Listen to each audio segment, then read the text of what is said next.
to other Rebecca. My name is Deborah. Hey guys, it's Cameron, my review for Crazy Ex-Girlfriend, Season 4, Episode 10, I Can Work With You. And obviously, going in this episode, I was very excited. I mean, the show has been on a huge high lately. I mean, from Episode 8, which was just a really great episode of just seeing Rebecca and Greg and them trying to get over their past and just how raw it was. It really seemed like things were starting to move. And then the last episode being more of just a really fun look at how much Rebecca has changed and things like that. And I thought it was one of the funniest episodes of the entire show.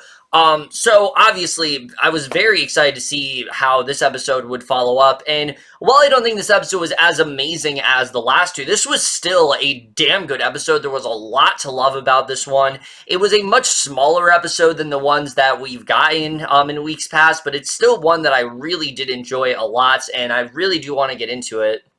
So the first thing to really talk about here is, of course, our main storyline with Rebecca, which has really been a long time coming. This whole story, it's about how Rebecca, she's still grappling with what happened from the last episode, and especially with the fact, you know, not just that she wasn't able to get laid, which we know was her main mission in episode 9, but mainly with what was going on with Greg and Nathaniel, because she knows that the both of them had something to say to her. She doesn't know what it could possibly be, and that's left her very frustrated. But again, what I like about Rebecca is that she's not unhinged from this. It's just something that is a mild annoyance, and you know, she's just kind of trying to figure out what's going on there. And so Daryl proposed this idea of her possibly babysitting Heavy. And of course, this has been one of the things that many people have taken note of is, why has Rebecca just completely ignored Heavy? It's as if she doesn't talk about her. Like, she fails to acknowledge that she exists and that she is her, you know, she was related to her and she has the same chromosomes as her and things like that. So I like that finally we're seeing Rebecca have to tackle this head on, and there's a lot of interesting stuff that does come with that. Now, she is invited to this party that Paul is throwing, which we'll get to that party a little bit later. But, you know, Paul is throwing this party, and she wanted Rebecca to come, but Rebecca doesn't. She ends up babysitting for, you know, Rebecca, and I thought that this was a really interesting idea, you know, especially just little things like Daryl telling Rebecca that Heavy is a very good baby and doesn't cry a lot, and then the second that Rebecca starts to, you know, when she's left alone with Heavy, she starts crying up a storm. So we see that this isn't something that should annoy Rebecca at first, but once we peel back the layers, we realize that it was really her and Rebecca, and we'll get to that in a little bit. But things really get great once Greg comes in, because Greg, he's very eager to talk with her. And I really love the scene where we got to see Greg talk to his father, and how they're sort of like in like therapy now, where his father is trying to do his best to get over what happened with Rebecca. But it's something that Greg obviously is not going to forget. But either way, he wants to undo all the damage and kind of just move forward with Rebecca. And I really loved what we ended up getting between them, because what we get is far more real and something that just feels a lot more sentimental than what we've gotten with Greg and Rebecca in the past. You know, before, back when it was Santino Fontana playing Greg, it was always a very contentious relationship. They either had just like a sexual relationship that was devoid of any sort of emotional intimacy whatsoever, or it was just a lot of anger that was enthused by Greg. And we saw that a lot, especially in the first, like, 4 episodes of Season 2.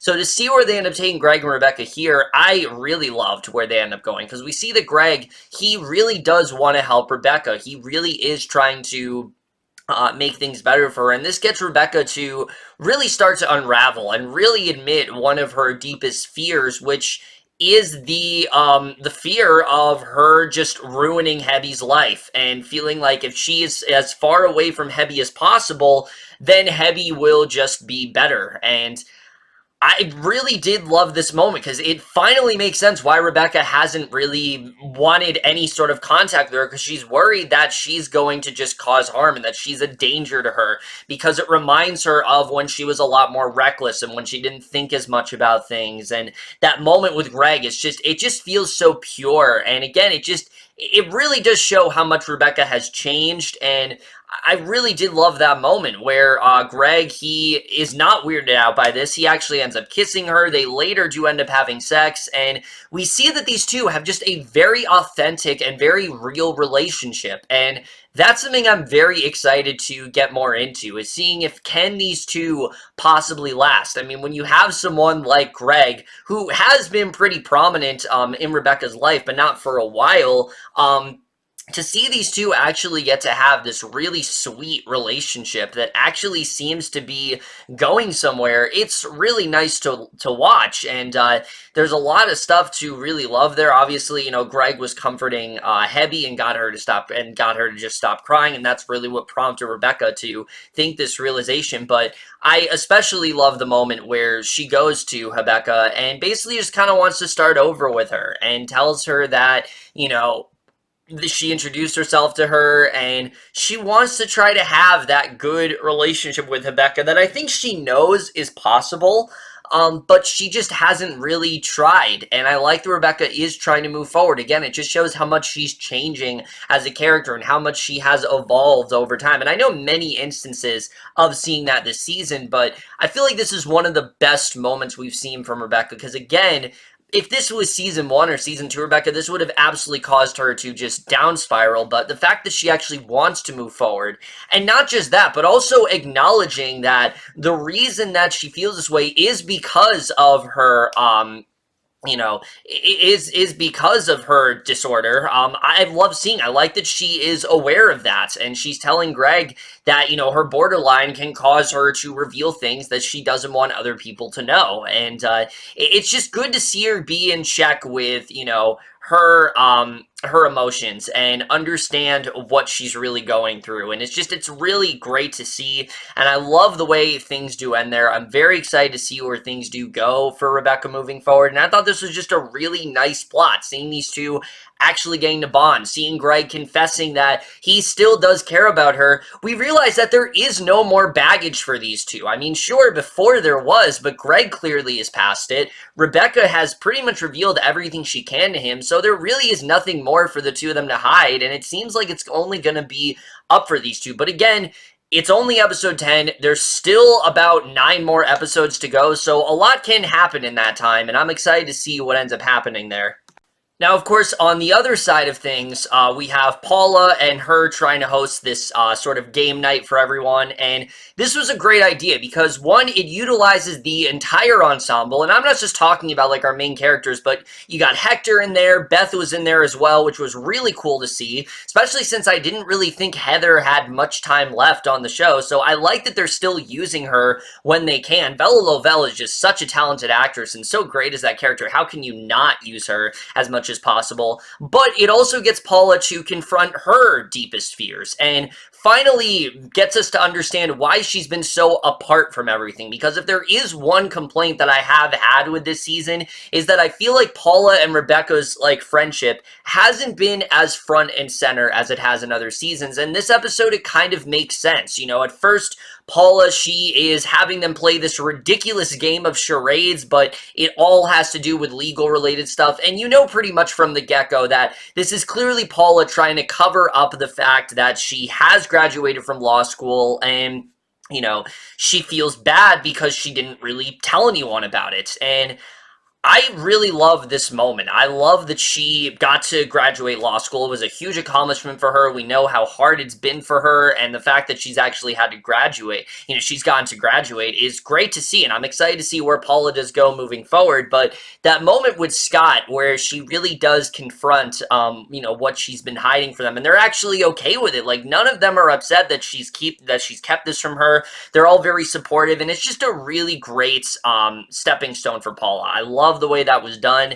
I loved getting to see her just see everyone so supportive of her. It was a great moment, and again, it really does utilize Paula very well. Paula has not had as much to do in quite a few episodes, and I really did like seeing that here. However, where this episode did fall flat for me is all the other subplots we had going on. Because again, I like the idea that we got to pair characters together that haven't really had their time. And for Valencia and Hector, this actually worked out really well. With Hector, us realizing that Hector is scared of Valencia and, you know, he doesn't really want to be partnered up with her. But Valencia then realizing that he actually does care about her and wants to be friends with her and wants to move forward. And I like seeing that. Again, we haven't seen a lot of these two interact, so I like the moment where he admits to her that he's always wanted to be a friend of her, but he's been scared of her because she's just always yelled at him and just been barking orders constantly, and he really wants to take that step, and I thought that was a really nice moment. But the two that fell flat for me, especially, was Josh and Nathaniel. Now, this was a very promising setup. I like this idea that these two are polar opposites, and I like that Nathaniel is weirded out by Josh, you know, wearing that underwear and things like that, us realizing that Josh is actually trying to be this sort of model for this underwear agency. Again, it's a good step for him because we've known for a while that Josh does not really know what he wants to do in terms of career, and I like that he is starting to, you know, set a path for himself. I definitely did like to see that. Where it doesn't work for me is them bonding, because at first, you know, they are paired together at this game night, and they're just complete polar opposites. They are not seeing eye to eye at all, and this gets Nathaniel to realize that the two of them do have something in common, and that is, the fear of their fathers, and that they use these sort of sports analogies as a way to cope with that. Now, the song itself, I absolutely adored. We'll get to that a little bit later. But what didn't work for me is that it's really just this one musical number that really does, you know, showcase the similarities in them. Other than that, we don't see anything else. They just kind of gloss over it. We see that they're bonding now, which is nice to see, but I did not get the sense that these two have really changed as a bond all that much since the beginning of the episode. Like, sure, we see that they're closer, and we see that Nathaniel is a little more accepting of what Josh is doing, and Josh seems to enjoy Nathaniel's company more, but I just did not feel as attached to that plotline as I think we could have been. I kept going back to, like, Heather and Nathaniel's stuff in the 6th episode, which I thought was far stronger here. I mean, that really got us to understand Nathaniel in a way we haven't before. And sure, ever since then, I've looked at Nathaniel in a different way, but I wanted some sort of emotional moment between Nathaniel and Josh, and we didn't get that here. I get there was supposed to be more of a fun episode, but we had some really great stuff with Rebecca and her confronting her fears of abandoning the child, and her worrying that if she, worrying that her being in Hebby's life was going to damage her. And I was hoping we get something like that with Nathaniel and Josh, and we just didn't get that. I like the moment at the end where everyone is supportive of, you know, Josh's, agency and him taking all these pictures and things like that. That was a nice moment, but I just wanted more from those two, and maybe we will get more in the future. But I felt like there was a lot of untapped potential that could have been explored, and I was a little let down by that. Also, Heather and Beth had nothing. Absolutely nothing. These two were paired together, and we saw nothing from them. And I get it that Beth has not really been that much of a character on this show. She definitely has been included more than I expected, because, you know, for a while they weren't really showing her at all. But I wanted just maybe one moment between them. We got the sense that they're getting along fine, but I wanted just one sort of moment between Heather and Beth, and we just didn't get that here, and I do think there was a bit of a missed opportunity. That being said, I do like the connective tissue between Paula and Josh. We realized that since their whole, car ride where he, carried the desk for her and she realized how serious he was about the therapy, these two have actually become legitimately friends, and she actually is a lot more supportive. She is in favor of him a lot more. She even says that she likes him now. You know, she wants to be friends with him, and I like that. I like seeing those two moving forward. That was definitely nice to see, and I like seeing just everyone get along for a change. That was definitely something that was really nice. But again, I just felt that there was some stuff that could have been explored a bit more. I did really love the ending of the episode between Nathaniel, where he listens in on Rebecca and Paula's conversation, where she talks about how real things feel with Greg and that she feels like they can have a nice, healthy relationship and that they could maybe be the best versions of themselves. And we see that Nathaniel, he wants to admit to Rebecca that he still cares about her and that he still has those feelings for her, but he realizes that it's not the time to do so. And honestly, I don't see these two getting back together. I really don't. I mean, a lot of people are wondering, are they trying to get Rebecca and Greg together? And I think that's definitely where we're heading, but I don't think Rebecca and Nathaniel are going to end up together. I think Nathaniel needs to realize that Rebecca has kind of moved on from him. I think she still likes what he's doing. I think she still cares about him, but I don't think the relationship is still there. Again, I could be wrong because there's still a lot of show to go, but I don't think that there is a realistic version of this show where Rebecca and Nathaniel end up together, and it's sad to say because obviously he cares about her, and we know why he cares about her as much as he does, but I think that he's unfortunately going to have to put that whole idea to bed. Now, in terms of laughs with this episode, they definitely were not in short supply. There was a lot of great moments here. Any moment where the group was just scoffing at the idea of Paula making this game, Heather's reaction to it, I absolutely love. I mean, just her deadpan reactions to things, they just never fail to amuse me, and I loved everything about that. I love the moment between Greg and Nathaniel where he was, not Greg, I mean Josh and Nathaniel, where he was bringing up Oliver and company, and Nathaniel had no idea what he was talking about. That was great. Also, Paula's reasoning for why everyone couldn't join the, why everyone couldn't join the party, I thought was also really funny. And there was a lot of really fun moments there that I really did enjoy a lot. Nothing like gut-bustingly funny like the last episode, but there still were a lot of great moments here. In terms of music, this was definitely a very strong episode for music. Sports analogies, the duet between Josh and Nathaniel was great. I love seeing those two get to have a song together. And again, I love the idea that they use these, sort of euphemisms as a way to cope with the fact of, their inner trauma with their fathers and that they're actually sad about that. But again, I would have wanted a moment where we got to see that a bit more front and center, and I think that would have actually benefited the episode. But I really did like that moment. And then the duet, both of the reprises of Hello, Nice to Meet You, both were very strong. The moment where Rebecca and Greg are realizing that maybe they can start over, put the past behind them, and try to be a real couple, maybe try dating, really nice moment. But especially the last reprise of it, where Rebecca goes to Hebby and sings it to her. It's just a really nice moment of Rebecca finally realizing that maybe this can work out. Her being a lot more positive. It's just a really great step for her. So overall, there was a lot to love about this episode. Like I said, I really love the stuff between Rebecca and Greg. I think that's the strongest stuff in the entire episode. I love where that relationship is heading. For all I know, though, maybe it does crumble. Maybe it doesn't work out for them. But I like the optimism. The show does not usually have this optimistic of a tone, but I like that things are moving in a positive direction for Rebecca. That being said, as far as things go for Nathaniel,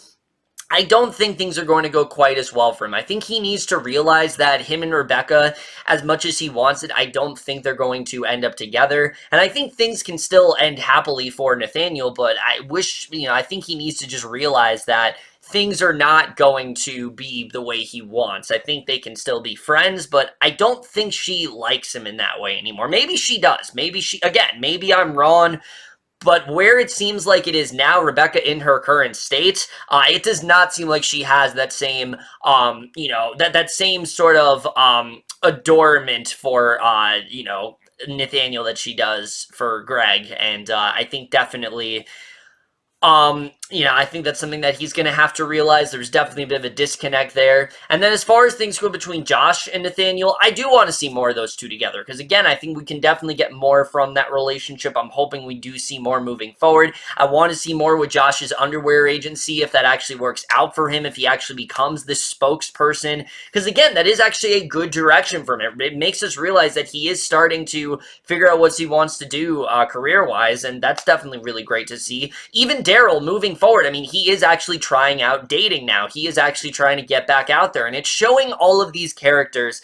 They're no longer keeping all these fears bottled up inside of them. They're starting to move forward, and I'm just really excited to see where the rest of the season ends up going. Like I've said throughout a lot of the season, I just love that we have a lot more time left. I love that there still is a lot that can happen. It makes the possibilities a lot more endless. There's still so much more that can happen, and even with a smaller episode like this, it really does showcase the ensemble. It showcases how well written these characters are, how well thought out things are, and just in general shows why the show, you know, is as great as it is and why it has been working so well as this character-driven series throughout this entire season. So at the end of the day, while there definitely were things I wanted more from, especially with the Nathaniel, I keep saying Greg, the Nathaniel and Josh relationship, I still really did enjoy this episode a lot, and I'm definitely going to give Crazy Ex-Girlfriend Season 4, Episode 10, I Can Work With You overall in A-. But over, guys, in my review this episode of Crazy Ex-Girlfriend, the most guys saw this episode overall, left your thoughts, and I know that I was a little bit later with this one, but I will definitely watch tonight's probably sooner than expected, but that's it for this video. Hope you guys enjoyed it. Got a lot of videos coming out soon. The Celebrity Big Brother week, I'm going to be reviewing that sometime this weekend. I'm not sure when. I got a lot of movie reviews still to do. You know, I'm trying to binge Outlander Season 4. Finally, I'm going to try to review that for you guys. So definitely look forward to that. Also got the February movie preview coming out soon. So a lot of stuff on the way, but I will definitely try to get it out in a efficient manner. But that's really it for this video. Hope you guys enjoy it. We'll see you guys in my next video, and we'll see you guys for that. Okay, bye. We're on the 1-yard line, inches to go. So you'll pitch and I'll catch, 'cause it's our lead to blow. Let's use more sports analogies, they help.